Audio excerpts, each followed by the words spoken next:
Hello and welcome to Geospatial Analysis with Python. So in this series we'll be looking into the true color image generation, that is the RGB true color image generation with Jupyter Notebook. So the dataset that we'll be using is the Sentinel data collection, and for that we'll be using Earth Engine datasets. So let's get started and jump into our Jupyter Notebook. Let's see. So here we are. This is the Jupyter interface that you will be looking at, and if you do not know how to install Python or how to install Jupyter Notebook into your computer, you can go to the description link and you can find how to install Python and how to install Jupyter. So in order to generate a true color image from the Sentinel data, we would be requiring to import libraries. The first library that we would be requiring is pip install EE, where EE stands for Earth Engine. So I'll just go to my Jupyter Notebook and I'll type pip install EE.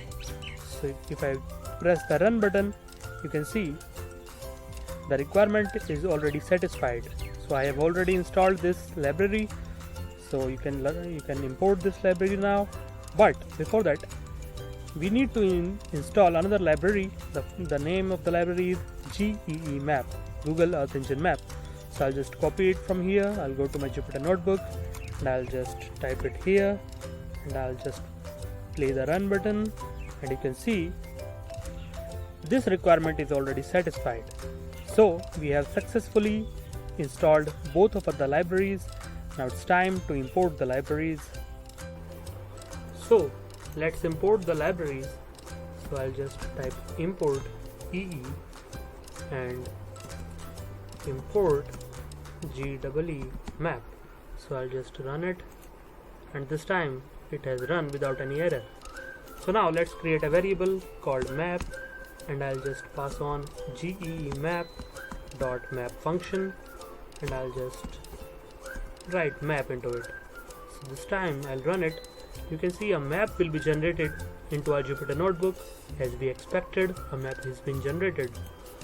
So let's zoom it. You can drag it, you can zoom it, you can create point, lines and polygons to it, similar to your Google Earth map. So let's zoom to our location.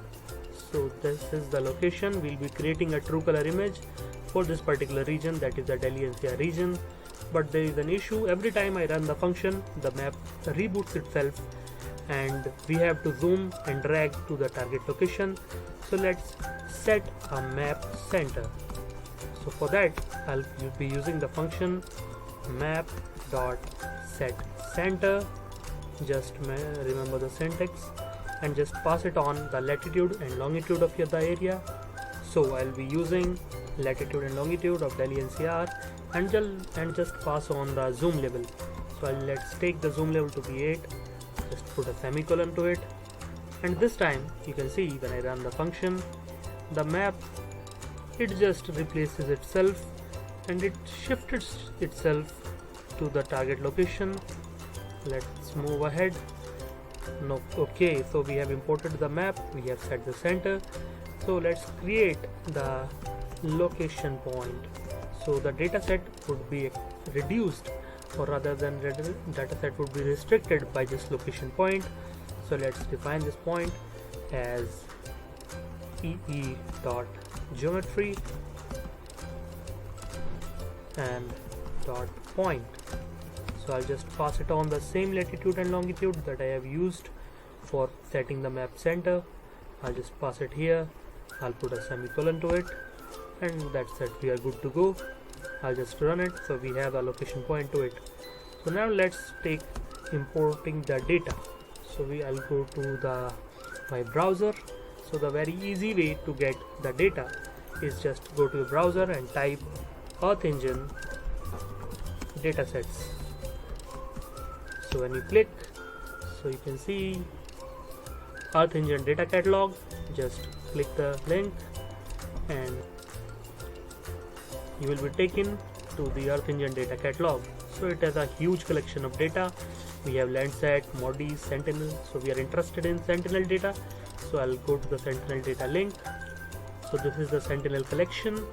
So it do have a lot of collection to it. So I'll just go to the Sentinel multispectral instrument data. So this is the Sentinel-2 page. So we have surface reflectance data and we have top of atmosphere reflectance.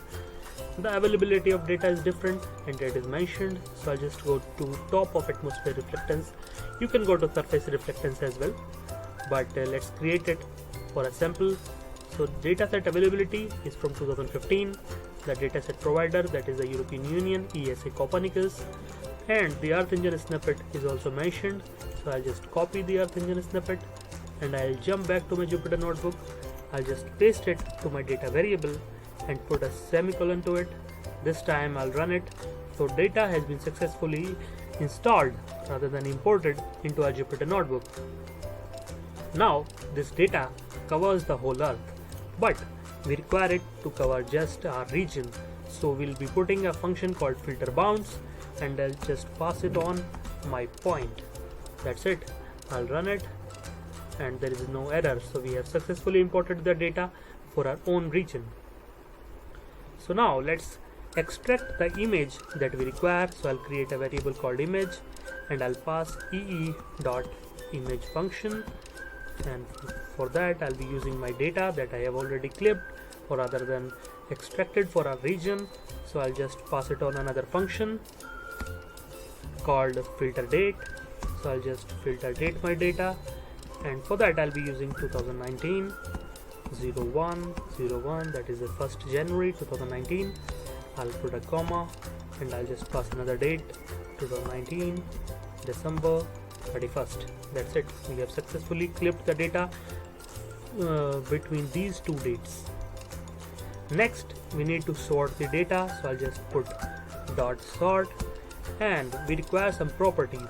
So in order to get the properties, just jump back to the Sentinel-2 data and you can see this is the band collection. So that will be coming back shortly. Go to the image properties and there are a lot of properties that you can see here, and the description you can see, check out here. So I'll just go to the cloud coverage assessment. I'll copy it, jump back to my Jupyter notebook, and I'll just sort my data based upon the cloud coverage assessment. Now from this sorted data I'll just collect the first image and I'll just end this line by semicolon. So that's it. We are good to go. We have imported the image that we require. So let's create a display variable that would require in order to create the map onto the map console. So I'll just put a column, inverted commas, and I'll just pass it on few functions. So first function that I'll be using is the bands. I'll put a column. Another thing that we require is minimum. Just put a column. Next we require maximum, and this time I'll also put a column. For the bands we will be creating a true color image. So let's jump back to the Sentinel-2 data, and you can see in the band section there are red band, green band and blue band. These three bands would be required. So the name of the bands is band 4, that is a red band, band 3, that is a green band, and band 2, that is the blue band. These will be required. The wavelength you can check it out. We have 664.5 nanometer, that is the red band, 560 nanometer, that is the green band, and 496.6 nanometer, that is the blue band. You can also check the pixel size, but this information is of no use right now. So let's jump back to the Jupyter notebook and import the bands. We'll import B4, that is the red band, put a comma, import B3, that is the blue band, that is the green band, and just import B2, that is the blue band. As you can see from here, the red band, B4, green band, B3, blue band, B2. That's it. Jump back to the Jupyter notebook and just put a comma over here. For the minimum value I'll be using 0. Again put a comma. For the maximum value I'll be using 3000. The syntax is important, so just run it. Very well, it runs without any error.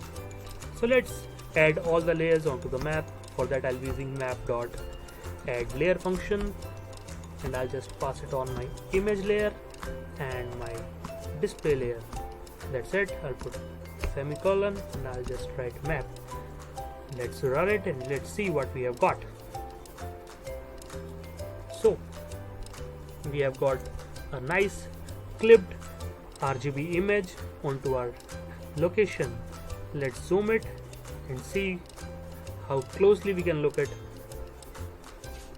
Okay, you can see there is some nice view that you can have from here. So as you can see, there is a deep blue color that represents the water, the green color that represents agriculture or the forest land.